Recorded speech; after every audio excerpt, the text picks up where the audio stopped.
Breast cancer এবং জরায়ুমুখের cancer, এই দুইটা ক্যান্সার কিন্তু বাংলাদেশের প্রেক্ষাপটে নারীদের টপমোস্ট ক্যান্সার, এবং প্রচুর নারী এই ক্যান্সার দুটোতে কিন্তু বাংলাদেশে আক্রান্ত হয়। জরায়ুমুখের ক্যান্সারটা আসলে কেন হয়? বেশিরভাগ ক্ষেত্রে মানুষ যখন সচেতন হয় তখন তার বয়স পার হয়ে যায়। যত বেশি সেক্সুয়াল এক্সপোজার তার হবে তত বেশি হচ্ছে যে এই জরায়ুমুখের ক্যান্সার হওয়ার চান্সটা বেশি থাকবে আর কি। লক্ষণগুলো কি কি থাকে? সহবাসের পরে রক্তক্ষরণ,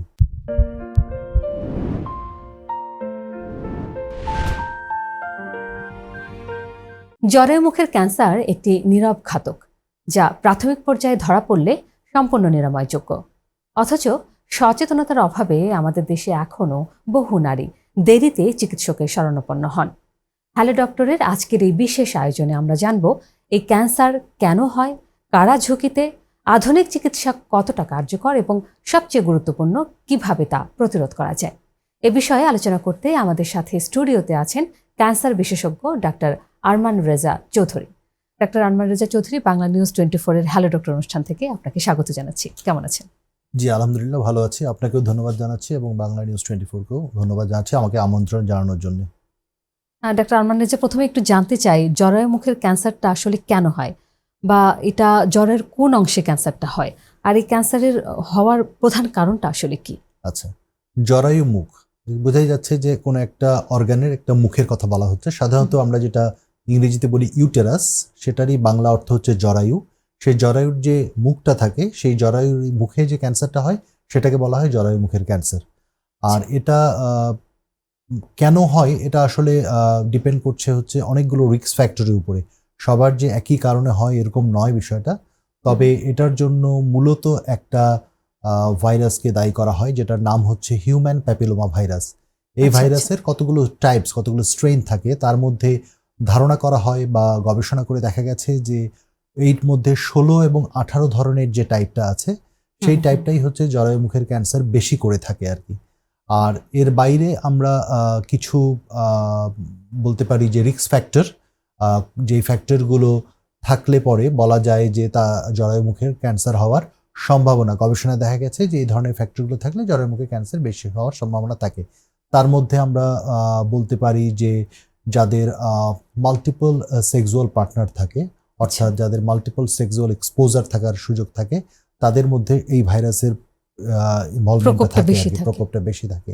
এছাড়া দেখা যায় যে অল্প বয়সে যদি কারো বিবাহ হয় এবং তার পরবর্তীতে সে যদি সন্তান ধারণ করে, তাহলে তার কিন্তু এই সম্ভাবনাটা বেশি থাকে। অর্থাৎ যত বেশি সেক্সুয়াল এক্সপোজার তার হবে তত বেশি হচ্ছে যে এই জরায়ুমুখের ক্যান্সার হওয়ার চান্সটা বেশি থাকবে আর কি। আর এছাড়া অন্যান্য ফ্যাক্টরের মধ্যে আরেকটা ফ্যাক্টরকে বলা হয় আমাদের দেশের প্রেক্ষাপটে যে এই যে হাইজিন। হ্যাঁ, এই হাইজিন একটা ইম্পর্টেন্ট জিনিস, যে সে নারী কতটুকু সে নিজেকে পরিষ্কার পরিচ্ছন্ন রাখছে, সেটাও একটা ফ্যাক্টর হিসেবে কাজ করে। কারণ দেখা যায় যে এই জরায়ুমুখের ক্যান্সার কিন্তু বেশিরভাগ ক্ষেত্রেই যারা লো সোশিও ইকোনমিক কন্ডিশন, অর্থাৎ যাদের আর্থিকভাবে যারা একটু দারিদ্র্য সীমার নিচে বসবাস করে অথবা দরিদ্র, তাদের মধ্যেই কিন্তু এই রোগটার প্রকোপ বেশি দেখা যায়। তার মধ্যে কিন্তু দেখা যাচ্ছে যে এই যেটা বললাম যে হাইজিনের যে ব্যাপারটা, সে ব্যাপারটা চলে আসে। তাহলে এই যে ফ্যাক্টরগুলোর কথা বলা হলো, এইসব ফ্যাক্টর থাকলে পরে জরায়ুমুখ ক্যান্সার হওয়ার সম্ভাবনা থাকে, বেশি থাকে। বাংলাদেশে জরায়ুমুখের ক্যান্সারের প্রকোপটা মানে কতটা বেশি বা কেমন, আর কোন বয়সের নারীরা এই ক্যান্সারে বেশি আক্রান্ত হন? আচ্ছা, বাংলাদেশের প্রেক্ষাপটে একটা সময় ছিল যখন জরায়ুমুখের ক্যান্সারে কিন্তু বাংলাদেশের নারীদের মধ্যে টপ মোস্ট, মানে একদম সবচেয়ে বেশি ক্যান্সার এই জরায়ুমুখের ক্যান্সারই ছিল। তবে ডায়াগনস্টিক ফ্যাসিলিটিস এবং মানুষের সচেতনতা অন্যান্য কিছু বাড়ার কারণে ব্রেস্ট ক্যান্সারের প্রকোপ এখন সবচেয়ে বেশি, স্তন ক্যান্সার যেটাকে আমরা বলি, তার প্রকোপ সবচেয়ে বেশি নারীদের মধ্যে বাংলাদেশের প্রেক্ষাপটে সারা বিশ্বের মতন।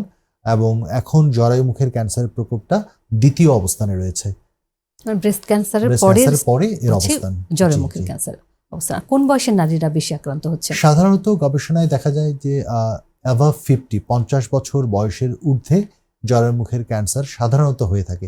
যে কোনো বয়সেই হতে পারে, এবং যদি এই জরায়ুমুখের ক্যান্সার কম বয়সে হয় বা ডিফারেন্ট ধরনের হয়, তাহলে সেগুলো আরো অনেক বেশি অ্যাগ্রেসিভ হয়। বাট সাধারণত 50 ঊর্ধ্ব বয়সের মহিলাদের এই জরায়ুমুখের ক্যান্সার হয়ে থাকে। জরায়ুমুখের ক্যান্সারের লক্ষণ সাধারণত কি হয়, মানে লক্ষণগুলো কি কি থাকে? সাধারণত রোগীরা ডাক্তারের কাছে জরায়ু মুখের ক্যান্সার নিয়ে তো আসলে আসে না, আসে হচ্ছে কিছু লক্ষণ নিয়ে। সেই লক্ষণগুলোর মধ্যে একটা হতে পারে যে তার সহবাসের পরে রক্তক্ষরণ, হ্যাঁ, আচ্ছা। সেটা যদি পারসিস্টেন্ট করে, অর্থাৎ দেখা যাচ্ছে যে এই সহবাসের পর রক্তক্ষরণটা একবার দুবার না, দেখা যাচ্ছে যে বারে বারেই হচ্ছে। তারপরে একাধিকবার সহবাসের যদি হয়। পরে দেখা যাচ্ছে তার তীব্র ব্যথা হচ্ছে এবং সেটাও প্রতিবার সহবাসের পরেই ব্যথাটা থাকছে, অথবা তলপেটে ব্যথা, কোমরে ব্যথা, এই ধরনের লক্ষণগুলো নিয়ে সাধারণত রোগীরা চিকিৎসকের কাছে যান। চিকিৎসক বলতে আমি বোঝাচ্ছি যে সাধারণত এই ধরনের সমস্যা নিয়ে রোগীরা গাইনোকোলজিস্ট বা যারা স্ত্রীরোগ বিশেষজ্ঞ তাদের কাছে যান। এই ধরনের ক্যান্সার শনাক্ত করার জন্য কি ধরনের স্ক্রিনিং ব্যবহার করতে হয়, মানে বাংলাদেশে কি ধরনের স্ক্রিনিং সহজলভ্য স্ক্রিনিং কিনা? শব্দটার অর্থ তো আসলে হচ্ছে যে যার মধ্যে ক্যান্সার নেই, এটা বা যাকে আমি মনে করছি যে সে নর্মাল ইন্ডিভিজুয়াল, সাধারণ মানুষ, যার মধ্যে এই রোগটা হয়তো বা নেই, কিন্তু আমি পরীক্ষার মাধ্যমে জানতে চেষ্টা করছি যে তার মধ্যে এই রোগের কোনো লক্ষণ পাওয়া যায় কি যায় না, সে ধরনের বিষয়গুলো। তো সেটার জন্য স্ক্রিনিং এর বেশ কয়েকটি টাইপস রয়েছে, ধরন রয়েছে। তার মধ্যে সবচেয়ে সহজলভ্য যদি বলি আমরা, সেটাকে বলা হয় via test, VIA, visual inspection with acetic acid. এই ভায়া টেস্টের মাধ্যমে আসলে জরায়ু মুখের এই অ্যাসিটিক অ্যাসিড দেওয়ার পরে জরায়ু মুখের কালার পরিবর্তন, রং পরিবর্তনকে দেখা হয় এবং সেটার নির্দিষ্ট গাইডলাইন আছে যে কীরকম কালার দেখলে পরে কি সন্দেহ করতে হবে। এটা হচ্ছে ভায়া টেস্ট, যেটা আমরা বললাম। এটা সবচেয়ে সহজলভ্য এবং এটা কিন্তু অনেক ক্ষেত্রে জেলা পর্যায়ে, উপজেলা পর্যায়েও কিন্তু এই ফ্যাসিলিটিসটা বিদ্যমান, খুবই সহজ একটা ব্যাপার। কিন্তু দুঃখের বিষয় হচ্ছে যে এই সচেতনতাটা কিন্তু আমাদের মধ্যে এখনো নেই। আমরা কিন্তু বেশিরভাগ মানুষই জানি না যে ভায়া টেস্ট একটা ইম্পর্টেন্ট স্ক্রিনিং টুলস, যেটার মাধ্যমে আমরা আর্লি ডায়াগনোসিস অফ ক্যান্সার করতে পারবো, অথবা আমরা জানতে পারবো যে এই জরায়ু মুখের ক্যান্সারের কোনো তার মধ্যে কোনো ধরনের কোনো সম্ভাবনা রয়েছে কিনা। সেই জিনিসটা কিন্তু আমাদের মানুষরা, ইভেন অনেক জায়গাতে দেখা যাবে আমরা অনেক শিক্ষিত মানুষরাও এই বিষয়টা সম্পর্কে ওয়াকিবহাল না, যে কারণে দেখা যাচ্ছে যে এই সহজলভ্য টেস্টটাও কিন্তু আমরা বাংলাদেশের প্রেক্ষাপটে এখনো ততটা পপুলার করতে পারিনি। তো এটা আসলে আমাদের দায়িত্ব, আমাদের জানাতে হবে মানুষকেও এটার ব্যাপারে আগ্রহী হতে হবে, সরকারকেও এটার ব্যাপারে আরও বেশি প্রচার এবং আরও বেশি ফ্যাসিলিটিস এনশিওর করার জন্য ব্যবস্থা নিতে হবে, যাতে আমরা এই ভায়া টেস্টটা ব্যবস্থা নিতে পারি। ভায়া টেস্টটা করা হয় সাধারণত 30 বছরের ঊর্ধ্বের নারীদেরকে করা হয়, 60 বছর বয়স পর্যন্ত ভায়া টেস্টটা করার জন্য বলা হয়। এটা হচ্ছে স্ক্রিনিংয়ের একটা টুলস গেল। আর যদি আমরা বলি আরেকটা পরীক্ষার কথা বলা হয়, যেটা প্যাপ স্মিয়ার। এটা সাধারণত বিভিন্ন ল্যাবরেটরিতে করা হয়, যে ওখান থেকে রস নিয়ে সেটা মাইক্রোস্কোপের নিচে পরীক্ষা করে দেখা হয় যে ওখানে কোনো ক্যান্সার সেল বা এই ধরনের কোনো অ্যাবনর্মাল বা অ্যাটিপিক্যাল সেল কোনো কিছু আছে কিনা। সেটাও একটা পরীক্ষা, যেটা অবশ্য স্পেশাল ল্যাব অথবা মাইক্রোস্কোপ সম্মিলিত ল্যাব লাগে। তো সেসব জায়গায় এই জিনিসটা করা হয়। আর যেটা আরেকটা আধুনিক পরীক্ষা আছে, যেটাকে বলা হয় HPV DNA অ্যানালাইসিস, সেটার মাধ্যমে কিন্তু এই ভাইরাসটা ওখানে আছে কিনা সেটা পর্যন্ত দেখা যায়। তো এই তিনটা মূলত স্ক্রিনিং টুলস আমরা এই জরায়ু মুখের ক্যান্সার স্ক্রিনিং করার জন্য ব্যবহার করতে পারি। কিন্তু সহজলভ্য কি তিনটাই নাকি শুধু? সবগুলোই সহজলভ্য বলা যাবে না। HPV DNA খুবই কম জায়গাতে হয়। আর যদি আমরা বলি ভায়ার কথা, ভায়া অনেকগুলো জায়গাতে হয়, সারা দেশেই অনেক জায়গাতে হয়, কিন্তু পপুলার না, কারণ হচ্ছে যে এটা কি সরকারি হাসপাতালে হয়? সরকারি হাসপাতালে হয়। আর যদি আমরা ইয়ের কথা বলি, ওই মাঝখানে যেটা বলছিলাম প্যাপ স্মিয়ার সরকারি বেসরকারি বিভিন্ন হাসপাতালে হয়, তবে ভায়া টেস্টের মতন অত ব্যাপক হারে হয় না, বাট হয়। সেক্ষেত্রে ঘরে বসে নিজে নিজে স্ক্রিনিং করার কি কোনো উপায় আছে কিনা? না, এটা এরকম কোনো পরীক্ষা নেই। তাকে অবশ্যই স্বাস্থ্য কেন্দ্রে যেতে হবে অ্যাটলিস্ট ভায়া টেস্ট করার জন্য। ভায়া টেস্ট করার জন্য কিন্তু ডাক্তারও লাগে না। ভায়া টেস্ট করার জন্য কিন্তু স্বাস্থ্যকর্মী অথবা যারা নার্স রয়েছে, প্যারামেডিক্স রয়েছে, তাদেরকে কিন্তু ট্রেন আপ করা হয় যে তারা কিভাবে এটাকে ওই নারীর জরায়ু মুখের মধ্যে কিভাবে এই অ্যাসিটিক অ্যাসিডটা প্রবেশ করাবে এবং তারপরে কি পরিবর্তনটা কখন কিভাবে দেখবে। সো এটার জন্য কিন্তু স্বাস্থ্যকর্মী বলি আমরা, যে স্বাস্থ্যকর্মীরাই কিন্তু এই কাজটা করতে পারে। তবে ঘরে বসে এটা ডায়াগনোসিস বা স্ক্রিনিং করার জন্য কোনো ব্যবস্থা নাই। তবে ঘরে বসে মানুষ যেটা করতে পারে, এই যে লক্ষণগুলোর কথা আমরা বলছি, সেই জিনিসগুলো সম্পর্কে যদি জানে, তাহলে কিন্তু সেই লক্ষণগুলো হলে পরে বা এই ধরনের কোনো কিছু পাওয়া গেলে সে কিন্তু দ্রুততম সময়ে চিকিৎসকের শরণাপন্ন হতে পারে। ডক্টর আরমান রেজা, আমরা যেটা দেখি যে বেশিরভাগ ক্ষেত্রে নারীরা কিন্তু ভয় এবং লজ্জায় এই চিকিৎসার, জরায়ু মুখের ক্যান্সারের চিকিৎসার জন্য আগ্রহী হন না। আসলে তাদেরকে যদি আমরা স্ক্রিনিংয়ে বা ভয় এবং লজ্জা কাটিয়ে নারীদেরকে কিভাবে এই জ্বরের মুখের ক্যান্সারের চিকিৎসার জন্য আগ্রহী করে তোলা যায়? এটার জন্য এই যে আমাদেরকে এই ধরনের যে অনুষ্ঠানগুলো আমরা করছি বা বিভিন্নভাবে যে সেমিনার সিম্পোজিয়াম করা, বিভিন্ন টিভি, প্রিন্ট মিডিয়া এবং ইলেকট্রনিক মিডিয়াগুলোকে ব্যবহার করে, কারণ একটা জিনিস দেখেন আপনি যে ব্রেস্ট ক্যান্সার এবং জরায়ুমুখের ক্যান্সার, এই দুইটা ক্যান্সার কিন্তু বাংলাদেশের প্রেক্ষাপটে নারীদের টপমোস্ট ক্যান্সার, এবং প্রচুর নারী এই ক্যান্সার ধরতে কিন্তু বাংলাদেশে আক্রান্ত হচ্ছে, ডিজিজ অ্যাডভান্স হয়ে যাচ্ছে, মারা যাচ্ছে। সো আমাদের কিন্তু প্রিভেনশনের দিকে নজর দিতে হবে। আমাদের দেশে যে পরিমাণ মানুষের যে সংখ্যা, যে জনবহুল দেশ, সেইখানে কিন্তু আমরা যদি চিন্তা করি যে সব মানুষকে চিকিৎসা দিয়ে আমরা ভালো রাখার চেষ্টা করব, এটা সরকারি পর্যায়ে তো অসম্ভব বটেই, এত মানুষকে চিকিৎসার আওতায় নিয়ে আসা। সরকারি বেসরকারি মিলেও কিন্তু আমাদেরকে হিমশিম খেতে হয় এবং হবে।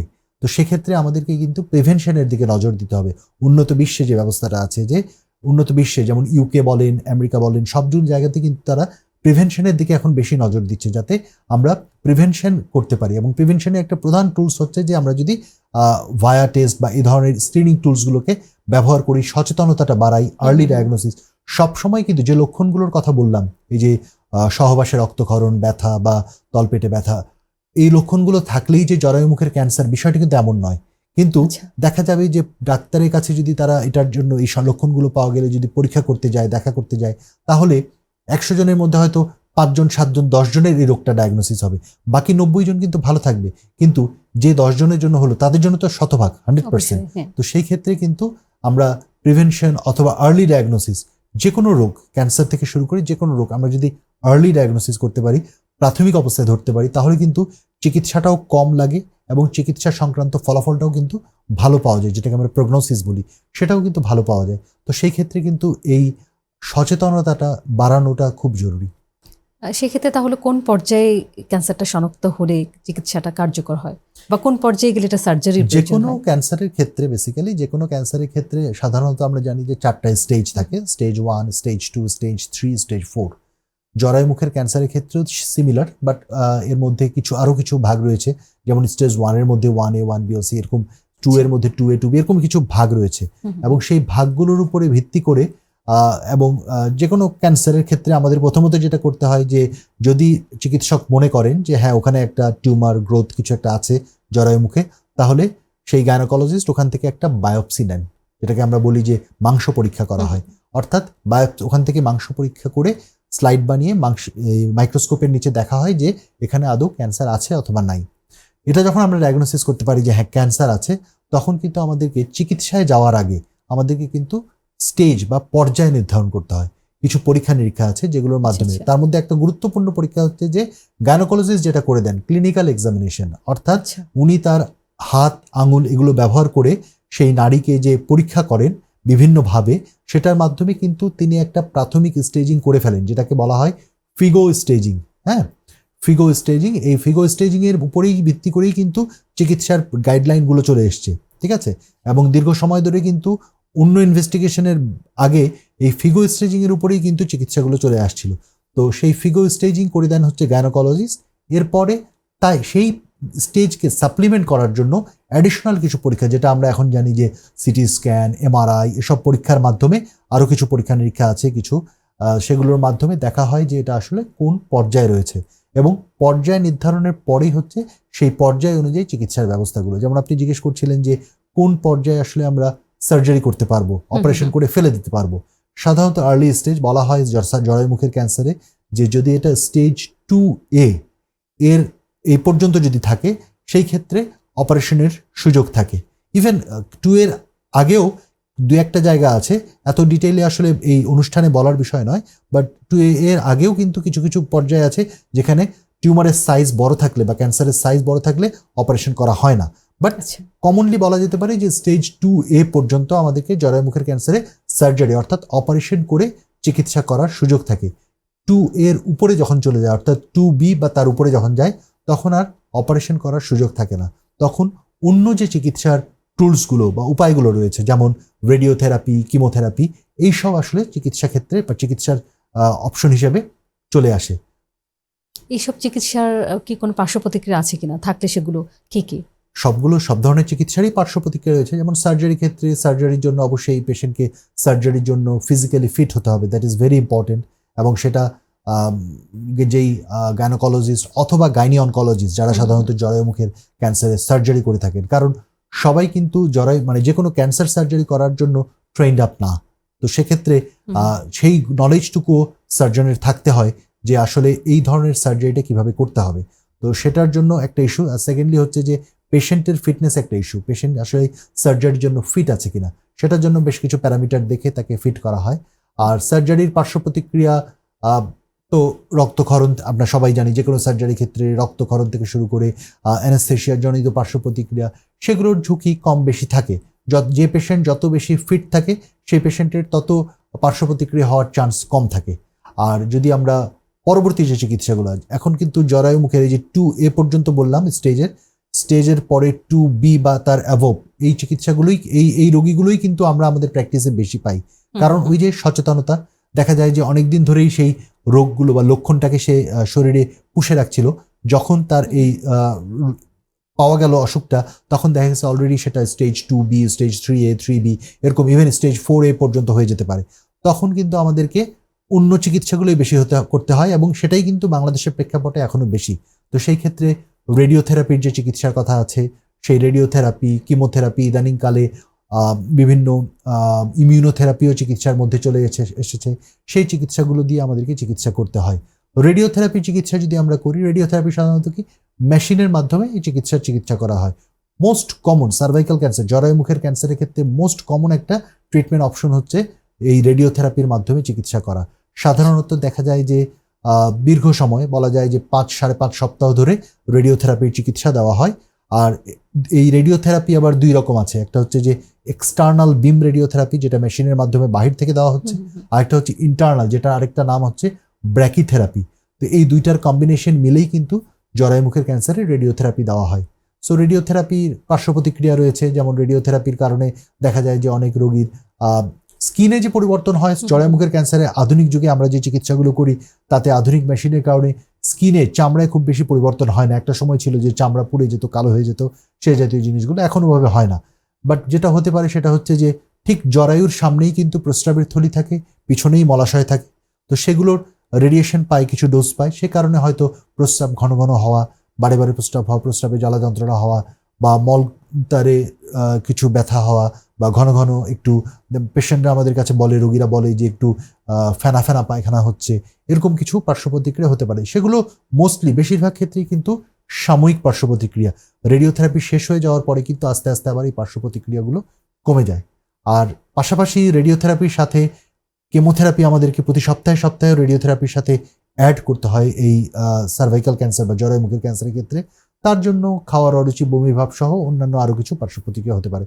সো পার্শ্ব প্রতিক্রিয়া ছাড়া আসলে চিকিৎসা নেই, কিন্তু সেই পার্শ্ব প্রতিক্রিয়াগুলো এখনকার যুগে বেশিরভাগ ক্ষেত্রেই manageable, most of the case. But এগুলোকে মেনে নিয়েই চিকিৎসার দিকে আগাতে হয়। যেসব পেশেন্টকে সার্জারি করাতে হয় বা থেরাপি নিতে হয়, যারা জরায়ু মুখের ক্যান্সারের চিকিৎসা নিচ্ছেন, তারা কি স্বাভাবিক জীবনযাপনে আপনারা ফিরতে পারেন, কিংবা সন্তান ধারণের ক্ষেত্রে কি কোনো সমস্যা হয় কিনা? আচ্ছা, প্রথমত হচ্ছে যে আমরা তো সাধারণত অসুখটা পাই হচ্ছে বললাম আমরা যে 50 ঊর্ধ্ব মহিলাদের ক্ষেত্রে। তো সেই ক্ষেত্রে সন্তান ধারণের প্রশ্নটা আসে না। আর যদি আমরা আর্লি স্টেজে পাই সেই ক্ষেত্রে হ্যাঁ অবশ্যই সার্জারি করলে তো আর আমাদেরকে দেখা যাচ্ছে যে সার্ভিক্স কেটে ফেলতে হচ্ছে। হ্যাঁ, কখনো কখনো দেখা যাচ্ছে যে আর্লি স্টেজ ক্যান্সার সার্জারি করা যাবে, তখন কিন্তু গাইনোকোলজিস্ট বা গাইনি অনকোলজিস্ট যারা আছেন ওনারা কিন্তু বিবেচনা করেন যে বয়স কম, এখনো সন্তান ধারণ করেনি, তাহলে আমরা ভেরি মিনিমালি ইনভেসিভ কোনো সার্জারি করতে পারি কিনা। সেগুলোর নির্দিষ্ট গাইডলাইন যারা গাইনোকোলজিস্ট বা গাইনি অনকোলজিস্ট আছেন তারা ওই অনুযায়ী চিকিৎসা করতে পারেন। রেডিওথেরাপি, কেমোথেরাপির ক্ষেত্রেও সন্তান ধারণের ক্ষেত্রে কিছু বিষয় থেকে যায়। যেমন হচ্ছে যে আমরা যখন পেলভিসে রেডিয়েশনটা দিই, আমাদের যে তলপেট এরিয়াটা সেখানে আমরা রেডিয়েশনটা দিই, তো সেখানে তো আসলে শুধু জরায়ু না, তার পাশাপাশি ডিম্বাশয় বা ওভারি যেটা থাকে সেটাও থাকে, সেটাও রেডিয়েশনের ডোজ পেলে পরে দেখা যাচ্ছে তার সন্তান ধারণের ক্ষমতাটা থাকে না। যারা বলা যায় যে সন্তান হওয়ার সম্ভাবনা যাদের, যে নারীদের ছিল তাদের। বাট বেশিরভাগ ক্ষেত্রেই তো এই রোগটা আমরা পাই সাধারণত 50 ঊর্ধ্ব। সো সেই ক্ষেত্রে এই পার্শ্ব প্রতিক্রিয়াটা আমরা ধর্তব্যের মধ্যে নিয়ে আসি না। অনেকেই আমরা দেখি যে জরায়ু কেটে ফেলতে হয়, সেক্ষেত্রে কি কি সমস্যা হতে পারে? জরায়ু কেটে ফেলতে হয়, ওই যে জরায়ুমুখের ক্যান্সার সার্জারি করতে গেলেই তো আপনার জরায়ুকে কেটে ফেলতে হয় অনেক সময় যদি সার্জারি অবস্থায় থাকে। হুম। তো সেক্ষেত্রে জরায়ু কেটে ফেলা এটা খুব বেশি অসুবিধা না। আর তার পরবর্তী তার যে পারিবারিক জীবন বা সেক্সুয়াল লাইফ মেনটেন করার জন্য ভ্যাজাইনা থাকে, তো সেটা তাকে সাপোর্ট দেয়। কিছু প্রবলেম হয়, হ্যাঁ, কিন্তু ব্যথা ট্যাথা থেকে শুরু করে অন্যান্য প্রবলেম হতে পারে কিছুটা, কিন্তু খুব বেশি অসুবিধার কথা বলা যায় না আর কি। জরায়ু কেটে ফেলার পর অনেক নারী তারা মানসিক অবসাদ বা মানসিক হতাশাগ্রস্ত হয়ে সেটা তো পড়ে। আসতেই পারে। সেক্ষেত্রে তাদের কি ধরনের মানসিক সাপোর্ট আপনারা দেন? একই কথা প্রযোজ্য যদি সেই নারী বয়স 40 বা তার নিচে হয়, যার সন্তান নেওয়ার সম্ভাবনা ছিল, সে যদি এই রোগের কারণে, যদি চিকিৎসার কারণে হুম, হুম। ভবিষ্যতে আর কখনো যদি সন্তান সম্ভব না হতে পারে, তাহলে তার জন্য তো সেটা মানসিকভাবে সে অনেকটাই বিপর্যস্ত থাকে। হুম। পাশাপাশি সামাজিক এবং পারিবারিকভাবেও দেখা যায় যে নানান রকম সমস্যা হতে পারে। আর যারা অলরেডি 50 ক্রস 45 ক্রস এবং অলরেডি যাদের ফ্যামিলি কমপ্লিট হয়ে গেছে বা সন্তান অলরেডি আছে, তাদের ক্ষেত্রে আমরা কাউন্সেলিং করি যে আপনার এই চিকিৎসার পরবর্তীতে হয়তো এই ধরনের সন্তান ধারণের যে বিষয়গুলো, সেগুলো হয়তো আপনাকে স্যাক্রিফাইস করতে হবে, কিন্তু আপনার রোগ মুক্তির জন্য বা আপনার বেঁচে থাকার জন্য এটা আপনার জন্য জরুরি। তার মানে হচ্ছে সার্জারির পরও একজন কাউন্সিলরের অবশ্যই সান্নিধ্যে বা যে তার কোনো ক্যান্সার রোগীর জন্য আসলে একজন কাউন্সেলিংটাও জরুরি। কাউন্সিলর আমাদের দেশের প্রেক্ষাপটে তো আমরা চিকিৎসা দেওয়ার জন্য যে চিকিৎসক বা অন্যান্য ফ্যাসিলিটিসগুলোই আসলে প্রপারলি এনশিওর করতে পারি না। কাউন্সিলর তো আমাদের দেশের প্রেক্ষাপটে অনেক দূরের কথা। তারপরেও কিন্তু বড় বড় জায়গাতে, বিশেষ করে যেমন আমি যে হাসপাতালে কাজ করি, আমাদের কিন্তু আমাদের ফ্লোরেই কাউন্সিলররা আছেন। তারা কিন্তু আমাদের ক্যান্সার রোগীদেরকে কাউন্সিল করেন যে কিভাবে তাদের কিছুটা মানসিক সাপোর্ট দেওয়া যায়, কিভাবে তাদেরকে কিছুটা প্রশান্তিতে রাখা যায়, সেই স্বাভাবিক চেষ্টাগুলো জীবন করা যাপন হয় আর কি। করতে পারেন তারা। একজন নারী আসলে কি কি উপায়ে জরায়ু মুখের ক্যান্সার প্রতিরোধ করতে পারেন? প্রতিরোধ করার বিষয়টা তো ডেফিনেটলি যেই রিস্ক ফ্যাক্টরগুলোর কথা আমরা শুরুর দিকে বললাম, হুম, হুম। সেই রিস্ক ফ্যাক্টরগুলো যদি একজন মেনটেন করে, মেনে চলে, তাহলে তার হয়তো সম্ভাবনাটা কম থাকবে। একেবারেই প্রতিরোধ করা যাবে এমন না। আর পাশাপাশি আরেকটা ব্যাপার আছে জরায়ু মুখের ক্যান্সারে, সেটা হচ্ছে জরায়ু মুখের ক্যান্সারের জন্য কিন্তু ভ্যাকসিন আবিষ্কার হয়েছে। ঠিক আছে? আচ্ছা। তো ভ্যাকসিন আবিষ্কার হয়েছে। ২ ধরনের ভ্যাকসিন, আমার জানা মতে এখন পর্যন্ত ২ ধরনের ভ্যাকসিন পাওয়া যায়। সেগুলো সাধারণত ২ রকম কথা বলা আছে। কোনো কোনো ক্ষেত্রে বলা হয় ৯ বছর থেকে ২৯ বছর পর্যন্ত দেওয়া যায়। কোথাও কোথাও বলে ৯ বছর থেকে ১৪ বছর পর্যন্ত ২ টা ডোজ, ১৪ বছর উপরে চলে গেলে ৩ টা ডোজ, এভাবে দিতে হয়। তো সেই ভ্যাকসিনগুলো দেওয়ার মাধ্যমে কিন্তু অনেকটাই জরায়ু মুখের ক্যান্সার হওয়ার সম্ভাবনাকে কমিয়ে রাখা যায়। এই ভ্যাকসিনগুলো কোন ভাইরাসের এগেনস্টে কাজ করে? ওই যে হিউম্যান প্যাপিলোমা ভাইরাস বলেছিলাম, সেটার ১৬ এবং ১৮ ক্ষেত্রে এই ভ্যাকসিনগুলোর ভূমিকা রয়েছে। এছাড়াও কিন্তু জরায়ুমুখের ক্যান্সার অন্য স্ট্রেন বা অন্য টাইপগুলো দিয়ে হতে পারে, তবে সেগুলোর সম্ভাবনা কম। এ কারণে মেজরিটি যেই স্ট্রেন বা টাইপ দিয়ে হয়, সেটার এগেনস্টেই ভ্যাকসিন আবিষ্কার হয়েছে এবং যার মাধ্যমে কিন্তু অনেক ক্ষেত্রেই দেখা যায় যে এর প্রকোপটাকে কমিয়ে রাখার চেষ্টা করা যেতে পারে। এই ভ্যাকসিন কি বাংলাদেশে অ্যাভেলেবল? বাংলাদেশে অ্যাভেলেবল। আচ্ছা, এই ভ্যাকসিনটা যে বাংলাদেশে আছে বা এই ভ্যাকসিন দিলে জরায়ু মুখের ক্যান্সার প্রতিরোধ করা সম্ভব, সেটার কিন্তু খুব প্রচারণা আমরা একটা দেখি না। সেক্ষেত্রে না। সরকার কিংবা বেসরকারি যারা সংগঠনগুলো রয়েছে তাদের কি উদ্যোগ নেওয়া উচিত? অবশ্যই ওই একইভাবেই জানানো উচিত, ডেফিনেটলি।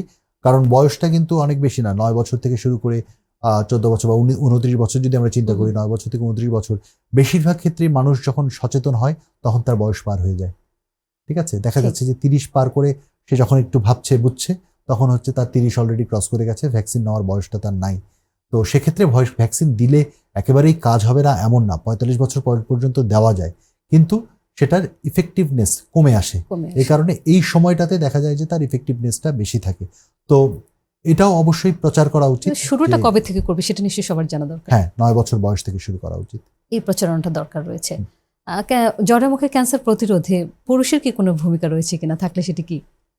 আহ, নিজে সচেতন হওয়া এবং হচ্ছে যে ফ্যামিলিকে সচেতন করা, পাশাপাশি হচ্ছে যে যেই লক্ষণগুলোর কথা বলা হয়েছে সেই ধরনের লক্ষণগুলো পেলে পরে অবহেলা না করে যাতে চিকিৎসকের পরামর্শ নেওয়া হয়, তাহলেই কিন্তু অনেকাংশে আমরা আহ, আমরা আমরা জানি না যে কার ক্যান্সার হবে বা হবে না, সেটাকে আমরা প্রিভেন্ট করতে পারবো না হয়তোবা, কিন্তু আমরা অনেক আর্লি স্টেজে, অনেক প্রাথমিক পর্যায়ে রোগ ডায়াগনোসিস করতে পারবো এবং তাহলে চিকিৎসাটাও সহজ হবে এবং চিকিৎসা পরবর্তী ফলাফলটাও ভালো হবে। একটা আরমান রেজা, আমরা অনুষ্ঠানে একেবারে শেষ প্রশ্ন আপনাকে করব। সেটা হচ্ছে যে জরায়ু মুখের ক্যান্সার প্রতিরোধে বা এটি সম্পর্কে সচেতন হতে নারীদের জন্য আপনার কি কি পরামর্শ রয়েছে? নারীদের কাছে আমার পরামর্শ হচ্ছে যে আমরা যে লক্ষণগুলোর কথা বলেছি, প্রত্যেকটা লক্ষণকে, কারণ মানুষের শরীর তার নিজের শরীরের যত্ন তাকে নিজেই নিতে হবে। ভয় বা লজ্জার কারণে বা পারিপার্শ্বিকতার কারণে সে যদি তার নিজের সমস্যার কথা না বলে, প্রথমত তার পরিবারের সদস্যদের কাছে বলবে, তারপরে চিকিৎসকের কাছে গেলে চিকিৎসকের কাছে বলবে। সেই জিনিসটা যদি সে না করে তাহলে তো রোগ বাড়তে থাকবে এবং সেই রোগ কিন্তু তাকে একসময় মৃত্যুর দিকে নিয়ে যাবে। তো এই কারণে এই সচেতনতাটা বাড়াতে হবে। আর আরেকটা জিনিস, ক্যান্সারের এক বিশেষজ্ঞ হিসেবে, চিকিৎসক হিসেবে ইনশিওর করতে চাই, বাংলাদেশের প্রেক্ষাপটে কিন্তু হয়তো অপ্রতুল এখনো, কিন্তু জরায়ু মুখের ক্যান্সারের চিকিৎসার সব ধরনের চিকিৎসা ফ্যাসিলিটিস বাংলাদেশে অ্যাভেলেবেল। ডায়াগনোসিস থেকে শুরু করে চিকিৎসা ব্যবস্থা সবই অ্যাভেলেবেল। আমি বলছি না যে এটা পর্যাপ্ত পরিমাণে আমাদের বাংলাদেশে আছে এখনো। এটার জন্য প্রচুর কাজ করতে হবে, সরকারি বেসরকারি পর্যায়ে বিভিন্ন ধরনের পলিসি গ্রহণ করতে হবে যে কিভাবে আমরা এই ক্যান্সার চিকিৎসা সেবাটাকে মানুষের আরও দোরগোড়ায় পৌঁছাতে পারি। বাট চিকিৎসা বাংলাদেশে অ্যাভেলেবেল। আমাদেরকে জানতে হবে, আমাদেরকে শুনতে হবে, এবং এই ধরনের অনুষ্ঠানগুলো দেখে আমরা যদি জ্ঞান অর্জন করি তাহলে কিন্তু আমরা আমাদের নিজের শরীরের যত্নটা খুব ভালোভাবে নিতে পারবো। একদমই তাই। প্রথমে জানতে হবে, তারপর সচেতন হতে হবে, পাশাপাশি ভয় এবং লজ্জা দূর করে চিকিৎসকের কাছে যেতে হবে।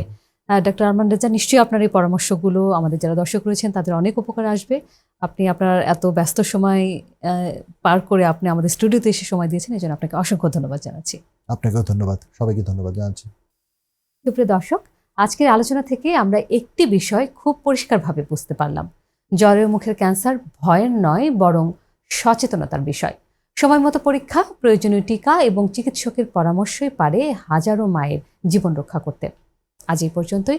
হ্যালো ডক্টরের পরবর্তী পর্বে একজন বিশেষজ্ঞ চিকিৎসকের সাথে আবারও হাজির হব নতুন একটি স্বাস্থ্য বিষয় নিয়ে। আপনাদের পাশে থাকতে, আপনাদের সচেতন করতেই আমাদের এই আয়োজন। স্বাস্থ্য সুরক্ষার নির্ভরযোগ্য তথ্য পেতে লাইক, শেয়ার ও কমেন্ট করে আমাদের সাথে থাকুন। ভালো থাকুন, সুস্থ থাকুন।